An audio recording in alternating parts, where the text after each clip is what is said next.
qu'on entend dans les médias, les chroniqueurs politiques, les chroniqueurs de droite, la sécurité économique du Canada. Hey, l'argument, la sécurité économique du Canada. Bien, entre la jambe de bord, qui a de la misère à se payer un loyer, qui travaille 35 heures bénévolat par mois, puis le président d'Air Canada, qui ne fait pas de plan, le doute, qui dit que le gouvernement va venir m'essuyer les fesses, qui menace plus l'économie canadienne? Entre le travailleur de BST, qui est pogné pour faire 7 fins de semaine sur 8 obligatoires, sans avoir des heures garanties, sans savoir comment il va travailler la semaine prochaine, et versus le président de Bell qui transfère des jobs à l'extérieur du Canada à côté, qui menace plus l'économie canadienne. Dans tous ces dossiers-là, c'est la même affaire. Là, il faut arrêter de tomber dans ce piège-là. Parce que ceux qui font vivre l'économie canadienne, bien, c'est nous autres, dans Salicite, c'est nos membres. C'est ceux qui dépensent 100% de leur paye ou à peu près dans leur quartier, dans leur communauté, à faire vivre leur famille et à participer à l'effort collectif. C'est eux autres qui font vivre le pays. Fait que quand on les attaque eux autres, c'est là qu'on attaque la sécurité économique canadienne.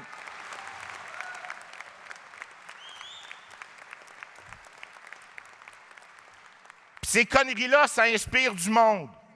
Malheureusement, pour nous, au Québec, notre bon ministre du Travail, Jean Boulet, il a regardé de quelle manière le fédéral lisait l'article 107. Puis là, lui, il a trouvé que c'était une bien bonne idée. Ça nous a donné un projet de loi, le projet de loi 89, qui prévoit maintenant les mêmes pouvoirs de terminer un conflit de travail et d'envoyer les parties en arbitrage. Et ça, dans tous les secteurs, autant au privé. Donc, ça nous rentre dedans directement. Mes amis, je vous le dis, le combat pour le droit de grève n'est pas terminé. Si nous avons gagné une manche avec la loi anti-scab, les patrons ont gagné la leur avec l'article 107. Bien, chez Unifor, on sait que c'est le temps de se retrousser les manches, de se cracher dans les mains et de retourner dans la rue pour défendre notre droit fondamental à faire la grève. Chez Unifor, vous le savez. Chez Unifor, vous le savez, la défaite n'existe pas. Ce n'est toujours qu'une partie remise.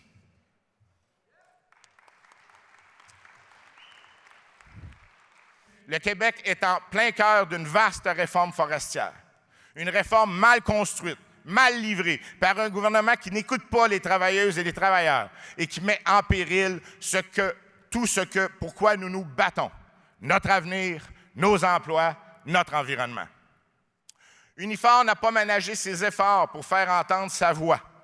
Nous avons construit des alliances. Nous avons élaboré des propositions concrètes et nous nous sommes donnés pour mission de bâtir un dialogue social sur l'avenir de nos forêts.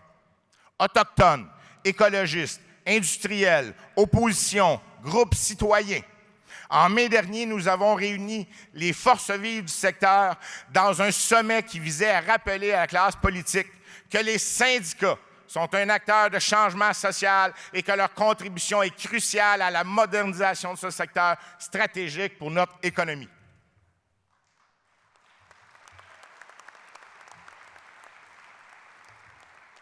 Cette réforme forestière, elle fait écho à des enjeux identiques qui sont vécus à l'échelle du Canada et tout particulièrement ici, en Colombie-Britannique.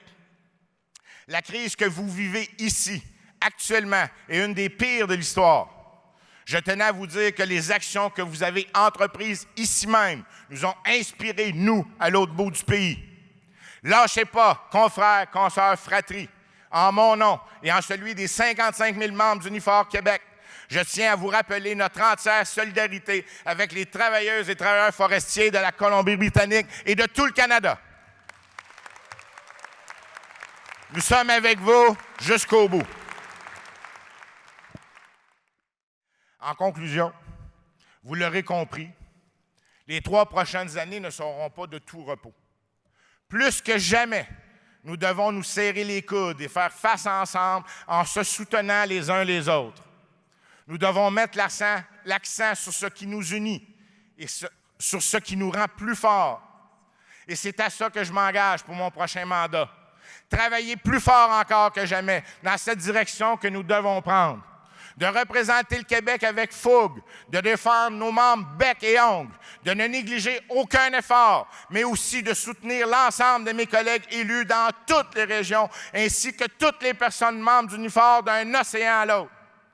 Je m'engage à travailler loyalement et à assurer pour l'unité d'Unifor, de soutenir les membres, peu importe la région d'où ils proviennent.